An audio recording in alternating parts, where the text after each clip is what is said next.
जैसे भागवत का मूल मंत्र है ओम नमो भगवते वासुदेवाय। शिव महापुराण का मूल मंत्र है श्री शिवाय नमस्तुभ्यम। इस मंत्र का 5 बार स्मरण कर कर आपको जो तकलीफ है उसको हृदय चित्त से धरकर मस्तक से कलश को लगाकर किसी एकांतेश्वर महादेव पर, एकांतेश्वर महादेव मतलब अपने गांव से, नगर से, शहर से जो बाहर खेड़े में हो, बिल्कुल बाहर,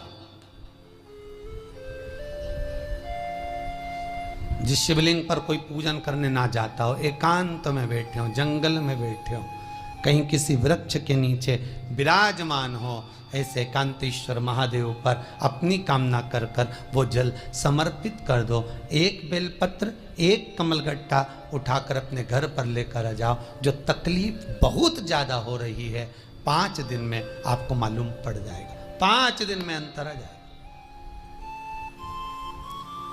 शिव का अनुमोदन करो, शंकर का स्मरण करो। महाराज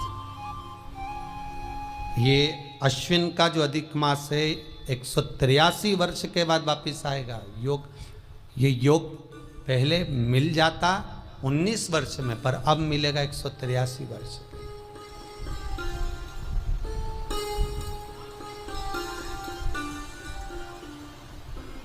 एक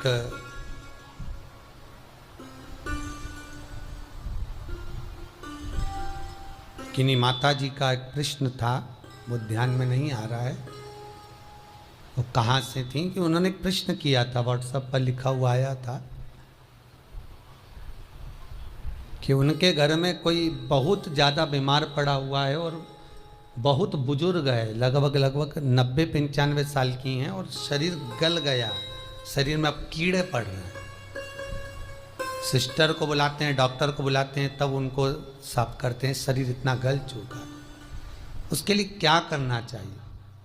एक निवेदन करूंगा, एक भगोनी में गेहूं रख लीजिए, एक पात्र में गेहूं, जो बहुत बुजुर्ग हो चुकी हैं, कीड़े पड़ रहे हैं शरीर में, आपने एकादशी दे दी, गीता जी करवा दी, पाठ करवा दिया, गौदान करवा दिया, मोक्ष करवा दिया, सब कुछ करवा दिया, तो भी मुक्ति नहीं मिल रही है, तो पात्र में गेहूं रखकर उन माता जी की सीधे हाथ की 3 उंगलियां उस गेहूं में डालकर उनका नाम और गोत्र बोलकर वो गेहूं गाय को खिला दीजिए। पात्र किसी गरीबड़े को, भिक्षुक को दे दीजिए। महाराज 3 या 4 दिन में मोक्ष प्राप्त हो जाता है। इतनी अगर भोग रही हैं तो कर सकते, इतना कष्ट अगर भोग रही हैं कि शरीर गल चुका है, कीड़े पड़ रहे हैं शरीर के अंदर और सारी खाल टपक टपक कर गिर रही है, तो उनकी मुक्ति हो, उनका मोक्ष हो। आज माता जी कह रही थी कि हमने गीता जी सुना दी, पाठ कर दिया, सब कुछ कर दिया, गौदान करा दिया, सब करा दिया, पर मुक्ति नहीं हो। शिव का हो, शंकर हो, मेरे बाबा विश्वनाथ का स्मरण करो, मिलेगा। फिर निवेदन करूंगा, ब्रह्मा ब्रह्मलोक में रहते हैं, भगवान विष्णु बैकुंठ में रहते हैं।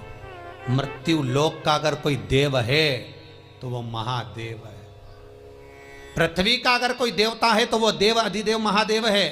पर हमारी आदत है, हम पड़ोस की काकी आती है तो उसको प्रणाम करते हैं, मासी सास आती है तो उसको नमन करते हैं, चाची सास आती है तो उसको नमन करते हैं, और घर में सास बैठी रहती है उसको कभी नमन नहीं करते। आदत है ना हमारी। दूसरों को तो हम प्रणाम कर लेंगे पर घर की सास को नमन नहीं कर पाते। उसी तरह हम भगवान विष्णु का स्मरण कर रहे हैं, ब्रह्मा का स्मरण कर रहे हैं, सारे 33 कोटि देवताओं का स्मरण कर रहे हैं, पर भूलोक का इस देव अधिदेव महादेव का हम कितना स्मरण कर रहे हैं।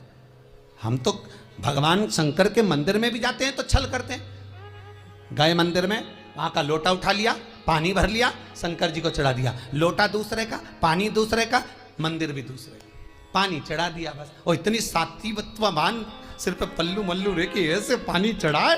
शंकर भगवान भी सोचे काय को नौटंकी करे रे, काय को नाटक करे। पानी दूसरे का, लोटा दूसरे का, शंकर जी पे चढ़ा रही।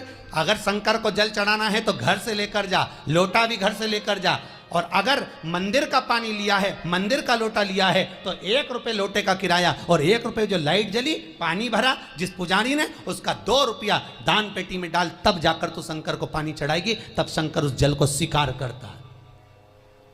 किसी की लगी लगाई थाली मिल जाए पूजन की और तुम सिर पे पल्लू लेके कुंकू चावल रोली बोली सब चढ़ा दो और बेचारी वो बाद में आए तो देखे तो यहाँ सब साफ, तो क्या भगवान स्वीकार करेगा? भगवान ऐसा स्वीकार नहीं करे। फिर निवेदन है, बरसाती मेंढक मत बनो रे, अच्छे से सेवा करो, थोड़ी करो पर अच्छी करो, घर से पानी लेकर जाओ।